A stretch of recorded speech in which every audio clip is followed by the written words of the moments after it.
Tara guys, samahan niyo ako magluto ng adobong paa ng manok. Sa PX ko po pala yung binili. Hinugasan at magtatanggal na po ng kuko.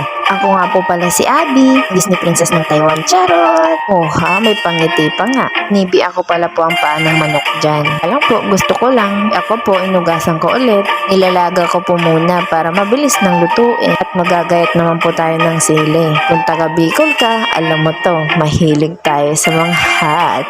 Siyempre, sa manghang. Na po ako ng sangkap. Nang malambot na po yung paa ng manok, gisa na po tayo.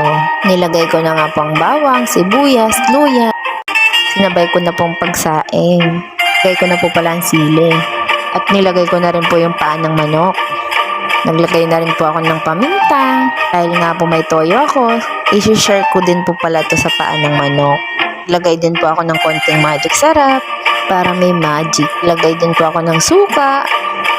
Tatakpan ko muna po at aantayin kong kumulo. At nang luto na po ang malupit KFC ketchup. At luto na. Dito serve na. Sarap. Taob ang kaldero. Igisa din po ako ng butchoy para solve. Mapaparami naman ang kain ko nito. Tara, kain. Thank you for watching.